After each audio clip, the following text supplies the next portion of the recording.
So with this VBAC birth, I did take the VBAC course at the Birth Education Center, and I think that was the biggest thing for me as far as processing my first birth and learning what I needed to kind of tackle head on in order to kind of put that behind myself and acknowledge it, but make it separate from my second birth.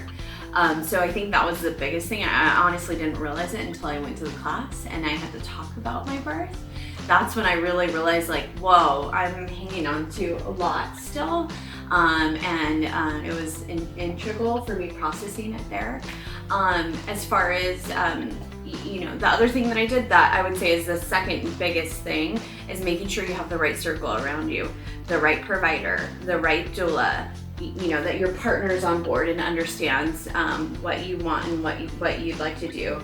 I did chiropractic care with a doctor that was certified with the Webster method, just to get baby down there in the right spot to make sure everything was gonna be ideal for birthing. I ate the dates. I did everything that you could do. I bumped up my vitamin C, but these are all things that I learned through the class that I took at the Birth Education Center. So I would say those are the biggest things that I did to help prepare myself. So it was the evening of November 11th, and we had been cleaning. I was in hardcore nesting mode, so we were like making Goodwill dumps, working hard. And I started to feel my Braxton Hicks just kind of increasing and becoming more frequent. And so I told him, I feel like this is it. I feel like this is it. We need to go to bed. We need to get rest right now. And I may or may not need to drink a glass of champagne to take the edge off, because you just get this excitement. So we did just that. We went to bed. And we darkened the room, and Sophie, our 3-year-old, was sleeping already, which is funny because that's just how it happens. The baby, your toddler goes to sleep, and that's when your body knows, like, all right, it's time. So I slept, and I listened to a meditation track to kind of help me put me to sleep. I started I refreshed on my tips, keeping limp and loose, like making that noise from deep in your gut if you need to, all the things that you should kind of keep in mind when you're laboring. And he went to sleep really good and like snoring good. And I just started working through those surges as they were happening. And I really did tell myself, and it might seem kind of cheesy to tell yourself this, but I really did. Like, I welcomed each one because I thought, this is one step closer to bringing my baby to my arms. I really tried to have that mentality this time, and not have that fear. One of the biggest challenges that I had with my first birth was back labor, only back labor. And I had that, I kind of let go of that fear for the second birth to make sure, and I prepared my body by sitting right and doing all the other stuff that I talked about that I did, to make sure that I didn't have that back labor. So it was really, honestly, manageable. It really just was, they were, definitely started to get more intense through the evening as the evening wore on, but it was manageable and just something that I worked through. I want to say around, I kept waking him up, like, as the morning went on. I would say like 4 in the morning.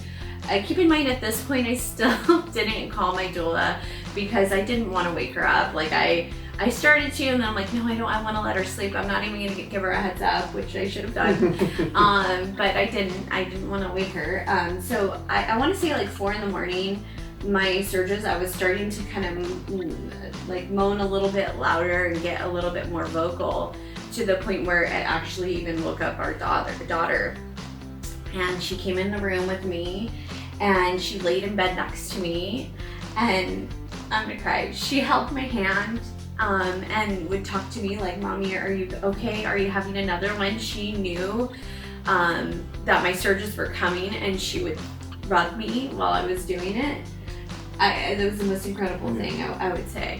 And then I told myself, like, I need water. I need to get in the shower. I need to, I need water right now. So I hopped in the shower, and my toddler Sophia came in actually with me and was in there with me while I was laboring. And we just were working through our surges in the shower. And then when we got out of the shower, that's when I remember I was still like hot, like I was feeling sweaty. And that's, I think, when I kind of transitioned into that last final stage of like labor, I would say. I got very quiet, and that's when I finally texted our doula. It's closer to 5. It was closer to 5. And she was texting Joe. I want to say my water broke right around that time too, on the toilet. Luckily, I felt like I had to go potty, and it broke on the toilet, which I was grateful for because I had new sheets. And then after that, his sister came to pick up Sophie because I was getting to that point where I was just like, yeah, I feel pressure. Like I feel like it's time. We loaded up into the car. I still hadn't called my doctor yet at this point either. I just was like, oh, I don't know. I just didn't even think about it. We texted my doctor on the road at 6:50 in the morning, and our hospital is a good 35 minutes away from our house. I had my feet on the dash the entire way. We did make sure to put a towel down. And I had my feet on my dash. I didn't even care who saw anything. I was just at that point where I was like, I think this baby's coming now. I think you almost seemed possessed a little bit. Like you were. Like, I was in a zone. That's what it was. I was in a zone. So, I remember the last light before the hospital turned, it just wouldn't turn from red to green. And I was just like, okay, honey, like you need to just go. But luckily at that moment, it just turned green. The tip that I would have is to make sure you take a hospital tour, because we didn't. And he pulled up. We were like, we got this. It's all good. We have a doula. We're fine. They'll tell us where to go. Well, that didn't happen because she wasn't there, because we didn't call her in time. So we pulled up to emergency, and he threw me on a wheelchair, pushed me inside, and it was like that scene from a movie where you see the lady like frantically, like I want to say it wasn't frantic, but it was just like I knew he was there. I just kept saying that he's there. We're in the opposite side of the hospital. We were in the opposite side of the hospital. So the security guard guided us like through the hospital. The nurses were like, come on in. They were amazing. They threw me on the bed, and I expected them to tell me like, oh, you're at 3, you know, and they felt me, and they're like, yeah, you're at 10 plus 2, baby's right there. Do you want to push? Because now's the time. And I was like, oh my God, really? That was not bad. So I want to say 3-4 pushes later, doctor ran right in the room just in time. Less than an hour after us calling. So I got there at 7:30 in the morning. Yeah. And he was on my chest by 7:57. Yeah. And it was, I just remember Joe told me, like, he's right there. And they didn't even have time to grab a mirror. So Joe took a picture to show me, like, he's really right there. And when I saw that picture, I was like, oh, he is right there. And I felt his head, and I couldn't believe it. And so they told me, the doctor looked me in my eyes and told me I got it. They couldn't even get an IV in my arm because I was just too wiggly. And I remember hearing the doctor say, she doesn't even need an IV. It's okay. This baby's coming out of her vagina. We're okay. She's got this. Yeah. And I pushed him out.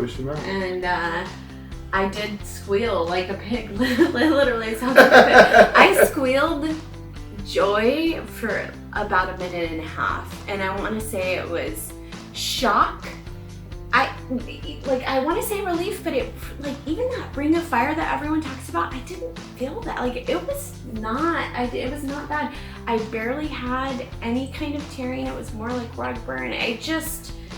Everything happened the way that it should have happened, and our son had the most wonderful birth, and I felt like a warrior princess when he came out. So it was awesome.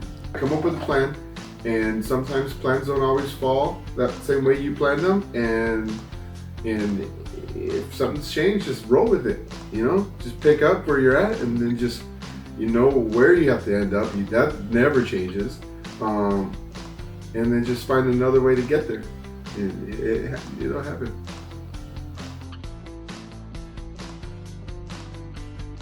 If you like this video, share it with a friend and subscribe to our page. And for more information, go to birtheducationcenter.com to help rewrite your birth.